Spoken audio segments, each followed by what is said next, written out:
Hi friends, అందరికీ నమస్తే అండి. నేను ఈరోజు ఉదయాన్నే అంటే ఈరోజు రంజాన్ కదా, హాలిడే ఇచ్చారు. హాలిడే ఇచ్చినా సరే నేను చెప్పాను కదా నాకు తొందరగానే మెలకు వచ్చేస్తుందని. అలాగే రాత్రి రూట్ కెనాల్ చేయించుకోవడానికి వెళ్ళానండి. దానివల్ల ఏంటో తెలీదు, తొందరగానే మెలకు వచ్చేసింది. యాంటీబయాటిక్స్ వేసుకున్నా కూడా 4కి ముందే అంటే 3:40కో ఎప్పటికో మెలకు వచ్చేసింది అనమాట. ఇంకా అలాగా మంచమే పడుకున్నా కూడా నిద్ర పట్టడం లేదు. సరే కదా అని ఇంకా 4:30కి అయితే లేచానండి. లేచిన తర్వాత గదులన్నీ తుడుచుకొని వచ్చానమాట. అదిగోండి కనిపిస్తుంది కదా, అదేమో చీకటిగా ఉన్న గది ఏమో బెడ్రూమ్ అనమాట. ఇదేమో హాల్ అండి.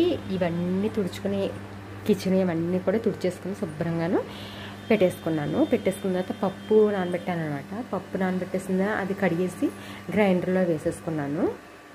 గ్రైండర్లో వేసేసిన తర్వాత అండి పాలు కాచేసాను. తర్వాత రాత్రి కొంచెం నిన్నటిది కొంచెం దోశల పిండి మిగిలిపోతే ఉంచేసాను అనమాట, దోశలు వేద్దామని చెప్పేసి.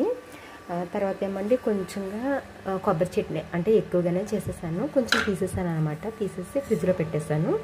రేపటికి పల్లీలు నువ్వులు అన్నీ వేస్ట్ చేశాను అనమాట. తర్వాత కాఫీ పెట్టుకుని చక్కగా తాగేసాను. పచ్చిరేలు కూర అయితే వండేసాను అనమాట, ఇగురు. తర్వాత అండి ఇదిగో ఈలోగా మళ్ళీ వెజ్ బిర్యానీ కావాలంటే వెజ్ బిర్యానీ చేశానంటే నేను ఒక 4-5 డేస్ నుంచి అసలు ఏమి చేయడం లేదన్నమాట వంట సరిగాను. ఈ రూట్ కెనాల్కి వెళ్ళడం దానివల్ల లేట్ అంటే తినలేకపోవడం, నొప్పిగా అనిపించడం దానివల్ల అనమాట అండి. ఇంకా పప్పు వేసేసిన తర్వాత ఈ గ్రైండర్ అన్నీ శుభ్రం చేసేసుకుని నా మట్టికి నేను కొద్దిగా ఆవిరి రొట్టె అనేది వేసుకున్నాను, కొంచెం మెత్తగా ఉంటుంది కదా అనేసి. ఇంక ఇదిగోనండి ఈ గిన్నెలన్నీ తోమేసి పక్కన పెట్టేశాను. అంటే పిండి కలిపినవి ఇవన్నీ అనమాట. పెట్టేసి అక్కడ తులసి మొక్క అది ఉంది కదా, వాటికి కొంచెం వాటర్ అది వేసేసాను. వేసేసి ఇదిగోండి ఇది ఉంది కదా, ఇది పుదీనా ఉంది కదా, బిర్యానీలో వేద్దామని చెప్పేసి కొంచెం కట్ చేశాను అనమాట. కట్ చేసేసిన తర్వాత ఎండిపోయినవి అవినేమో తీసేసి అవతల పాడేసాను. కోసుకున్న వాటిని మళ్ళీ ఇలాగా కొంచెంగా గుచ్చేసుకున్నాను అనమాట. మళ్ళీ మళ్ళీ చిగురిస్తుంది కదా, అందుకని చెప్పేసి అలా పెట్టేసుకున్నాను. పెట్టేసుకుని వాటర్ వేసేసాను అనమాట అండి. వాటర్ వస్తుంది, వాటర్ పెట్టేసుకొని ఇంకా అక్కడ పని అయిపోతుంది. ఇక్కడ ఇంకా బట్టలు అయితే నానబెట్టానండి. ఓన్లీ షర్ట్లు ఒకటే నానబెట్టాను అనమాట. ఈ వర్క్ అంతా మళ్ళీ ఏం చేస్తానంటే టిఫిన్ చేసేసిన తర్వాత శుభ్రంగా అక్కడ కూర్చొని ఉతికేస్తాను అనమాట అండి. ఉతికేసి నీరు మంది అవి పెట్టేసి ఇదిగో ఇక్కడ ఆరేసేసుకుంటాను. ఇక నుంచి వ్లాగ్స్ అనేవి చేస్తానండి. చూసి ఎలా ఉన్నాయి ఏంటి అనేది కామెంట్ చేయండి. వ్లాగ్స్ పెడదామని అనుకుంటున్నాను. ఈ వంటలు అవి చేసినవి ఏమేమి చేస్తాను అనేది అన్నీ కూడా మీకు పెడుతూ ఉంటాను అనమాట. చూడండి, చూసారండి. ఇప్పుడు టైము 8:30 అయింది కదా, ఈ టైంకి నేను బట్టలన్నీ కూడా ఉతికేసి ఆరేసేస్తాను. చూపిస్తాను పదండి. ఎదుగోనండి బట్టలన్నీ ఉతికేసి ఆరేసేస్తాను. నీరు మందు పెట్టేసి ఆరబెట్టేస్తాను అనమాట. అంతేనా? మళ్ళీ ఇదిగో చూడండి ఇవన్నీ ప్యాంట్లన్నీ కూడా ఇప్పుడు నానబెట్టేస్తాను. నానబెట్టేసి వీటినేమో వేడి నీళ్ళు వేసి నానబెడతాను. సాయంత్రం ఉతుకుతారనమాట. ఇప్పుడు ఆ బాటిల్స్ అన్నీ కడిగేసి సబ్బు పెట్టి లోపల పెట్టేస్తాను. ఇలాగా నేను హాలిడేస్ అప్పుడు కూడానండి రెస్ట్ తీసుకోవాలి అని అనుకోను. సాధ్యమైనంత వరకు నా పనులన్నీ కూడా అలుపు సలుపు లేకుండా చేసుకోవడానికి ట్రై చేస్తానండి. అప్పుడే హెల్తీగా ఉంటాం అనిపిస్తుంది నాకు. అలా పడుకొని ఉండడం కూడా నాకు ఇష్టం ఉండదు.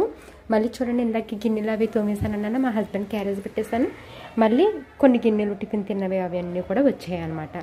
ఈరోజు ఒంట్లో బాగాలేదని చెప్పి అంటే హాస్పిటల్కి వెళ్ళాను ముందు రోజు అన్నాను కదండి, అందుకే కొంచెం నలతగా ఉండి యాంటీబయాటిక్స్ అవి వేసుకోవడం వల్ల నీరసంగా అనిపించింది. అందుకే పూజ చేయలేదనమాట. ఇప్పుడు ఈ బట్టలన్నీ నానబెట్టేసి బాటిల్స్ అన్నీ కడిగేసి అప్పుడు స్నానానికి వెళ్తాను అనమాట. డైలీ అయితే మామూలుగా అయితే ఎప్పుడైనా దండం పెట్టుకుంటుంటాను. అంటే మ్యాక్సిమం అండి డైలీ ఇదివరకు చాలా రెగ్యులర్గా పెట్టేసేదాన్ని అనమాట దీపారాధన. కానీ ఈ మధ్యకాలంలో ఓపిక ఉండడం లేదు. ఎప్పుడు వీలుంటే అప్పుడు పెట్టుకుంటూ ఉంటున్నాను అనమాట. అలాగా ఇప్పుడు స్నానం అది కూడా చేసి వచ్చేస్తాను అనమాట. చూసారండి బాటిల్స్ అన్నీ అయితే కడిగేసాను. శుభ్రంగా సబ్బు పెట్టేసి కడిగేసుకొని ఆరబెట్టేసుకుంటున్నాను. తర్వాత బట్టలు వేసుకోవడానికి మాసిపోయిన బట్టలు వేసుకోవడానికి తీసుకొచ్చారు కదండి, అదంతా సిమెంట్ పడిపోయింది. అదిగోండి మా పక్కన ఇల్లు సిమెంట్ చేస్తారన్నమాట, అంటే కొత్తగా కడుతున్నారనమాట. అందుకని చెప్పేసి అక్కడి నుంచి మనకి ఈ చెత్త అదంతా సిమెంట్ అంతా పడిపోయి చాలా చిరాగ్గా అయిపోతుందండి. అలా అయిపోయిందనమాట. అయిపోతే శుభ్రంగానే కడిగేసుకొని సబ్బు అదన్నీ పెట్టేసి కడిగేస్తాను అనమాట. ఇప్పుడు అది ఆరిపోయిన తర్వాత శుభ్రంగా ఈ పక్కన పెట్టేస్తానండి. ఇదిగో ఇటువైపున ఖాళీ ఉంది కదా, ఇటువైపున పెట్టేసుకుందామని చెప్పేసి చూస్తున్నాను అనమాట. ఈలోగా సామాన్లు కూడా ఆరిపోతాయి. నేను స్నానానికి వెళ్ళి వచ్చేస్తాను అనమాట. ఇక్కడితో అయితే నాకు పని అంతా అయిపోయినట్టేనండి.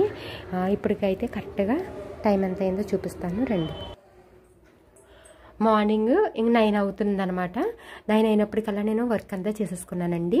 అంతే, ఇంకా 9కి ఇప్పుడు స్నానానికి వెళ్ళిపోయి వచ్చేసిన తర్వాత యాంటీబయాటిక్ వేసేసుకోనండి. అంతే పడుకుండిపోతాను. పడుకుంటే పడుకుంటాను, లేదంటే ఇక్కడతో ఆపను. మళ్ళీ ఏమన్నా బ్లౌజు స్టిచ్చింగ్ కానీ, లేదంటే డ్రెస్సులు స్టిచ్చింగ్ కానీ, కటింగ్ కానీ ఏమైనా ఉంటే అవి కూడా చేసుకుంటాను అనమాట. అలాగా నా డైలీ రొటీన్ని నేను చేసుకుంటాను. ఇప్పుడండి నీరసంగా అనిపించింది అనుకోండి, పనిగట్టుకొని అలాగే ఏమీ చేయను. ఎప్పుడైనా నీరసంగా అనిపిస్తే ఏమీ చేయను అనమాట. అలా కూర్చుండిపోతాను. ఓ రోజైతే ఇంకా మొత్తం ఏ పని చేయకుండా అలా కూడా ఉండిపోయే రోజులు కూడా ఉంటాయి. అలాగనమాట. ఒక్కొక్కసారి ఒక్కొక్కలా ఉంటుంది కదండి, అలా అనమాట. కానీ ఎక్కువ టైము నేను నీరసంగా పడుకోవడానికి అది కూడా ఉండను. ఎంత ఒంట్లో బాగున్నా బాగోపోయినా కొంచెమైనా ఓపి తెచ్చుకొని ట్యాబ్లెట్ వేసేసుకొని కూడా నా పని నేను చేసేసుకుంటాను అనమాట. ఎవరిపైన ఆధారపడకుండా ఓపుకున్నంత వరకు మనం చేసుకోవాలనేదే నాకు ఇష్టం అండి. అదనమాట. ఇదైతే ఈరోజు వ్లాగు.